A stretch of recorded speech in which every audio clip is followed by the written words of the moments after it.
If your graphic design or creative business feels like a roller coaster right now, let's have a chat about this. Sometimes it can feel like business is really not worth the hustle and the stress. So maybe you feel overwhelmed by your workload, the task of organizing your business with the processes and systems you need.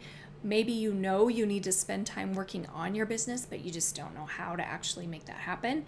Or maybe you know that your work and expertise are extremely valuable, but you just don't know how to charge more, how to charge what your work is actually worth. Well, I don't have to tell you that running a business is hard.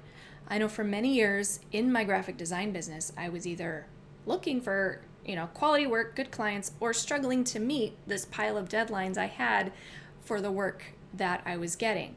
So this led to feeling uncertain and feeling just kind of always on edge a little bit, like, oh, I hope that next month's as good as this month. I'm not really sure. I reached a point where I wanted off of this wild roller coaster, and I seriously wondered if it was all worth it. I was making okay money, but it sure didn't feel worth all the time I spent working and all of the stress. So I was also feeling super disorganized and frustrated that projects weren't running more smoothly. There were constant questions in my head about how I should handle certain situations with projects, or what I could do to stop the endless revisions, the ridiculous, unreasonable deadlines sometimes, and just the art direction from clients who were not designers. The overthinking, questioning, and people pleasing were just overwhelming at times, zapping my creative energy and making doing the work I loved even harder. And I'll fess up here, during these times, it was easy to just blame my clients if things didn't go well, right? Don't they know I know what I'm doing? Don't they know I'm an expert? Why don't they just trust me to do a good job and stop questioning everything? Well, at some point, it occurred to me that, hey, this is my business. I wonder if I can fix these problems so that I can relax a bit. So I stopped blaming my clients, it's not their fault, and went to work on my business to build it correctly from the bottom up. Now, during this process, I figured out why all these things I didn't want were happening, and I identified 6 key areas that I needed to address in my business, and in a very specific order. And that was really what unlocked this pattern of turning my business into a well-oiled machine that I could be proud of and stop grinding myself to dust over all of the details and the chaos and, all the stuff that comes with running a business. So, hey, in case we haven't met yet, I'm Amy. I've been a graphic designer and creative business owner for more than 20 years now. I am a business and project management junkie. I love helping other creatives build profitable, streamlined, referral-rich businesses that they truly enjoy. So I'll get into some of those 6 ingredients I mentioned in a minute. But first, I'm a huge believer in understanding the why behind problems. So let's first talk about why the things I didn't want in my business kept happening, and let me know if some of these resonate with you. So number 1, my business was running me instead of the other way around. Very common problem, right? Whatever my business needed came first, and I felt powerless to do anything about it because I was afraid. I didn't know the right thing to do, which is totally normal, by the way. This led to lots of guessing, people pleasing, working ridiculous hours, moving mountains to meet deadlines for clients, even if they were the ones who had delayed the project.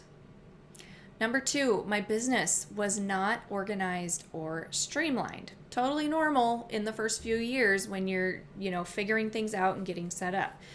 But the reality is it felt chaotic, keeping track of so many projects and deadlines without any real system for doing so. The tasks, deadlines, various budgets all over the place.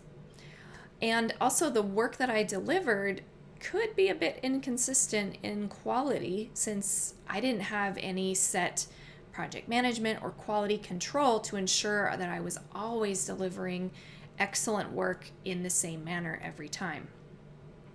And then finally, number 3, clients called the shots and treated me like an employee. And let's be clear, it's not because they were bad people or bad clients. It was because I let them. I had put myself in that position.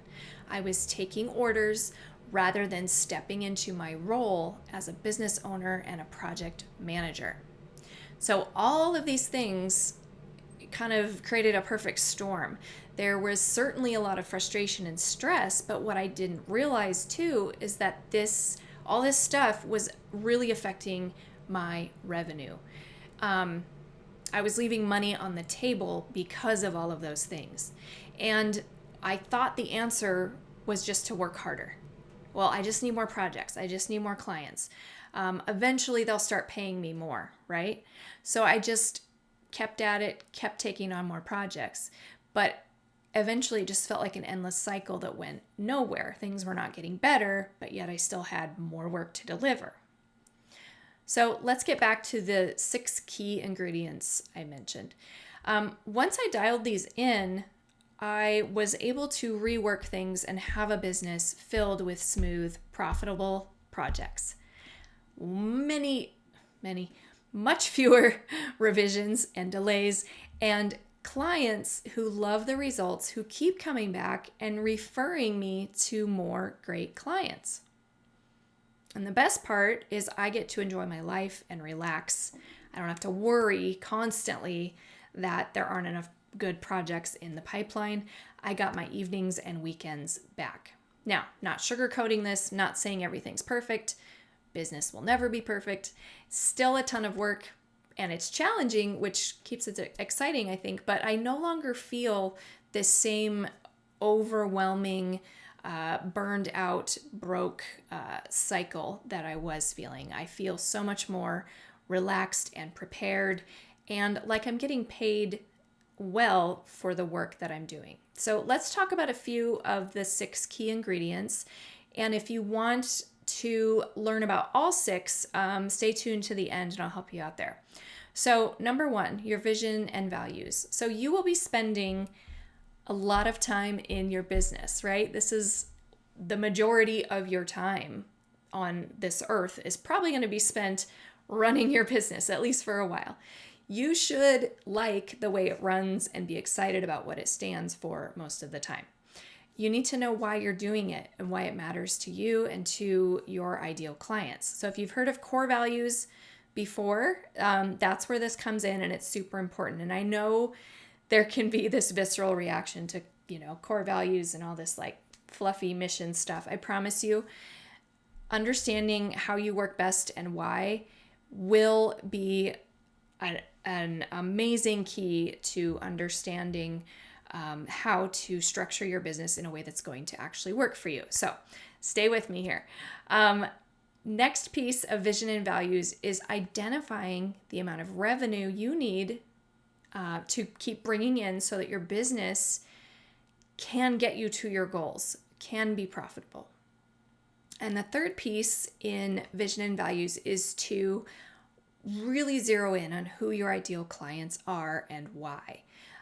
You want to connect with them with the perfect messaging, which makes you the only right choice for them, right? You're looking for clients just like they're looking for great creatives and designers. So it goes both ways. All right, ingredient number 2, your business foundations. This is all about setting up the right pricing to ensure your business thrives. It's creating policies and boundaries around the way you work best so that you can minimize things like scope creep and revisions for starters. It's dialing in proposals that don't take hours of time and tons of frustration and then end in a no or, just being ghosted altogether. It's also about packaging your services, which helps you make more money with less effort. Really a game changer in my business.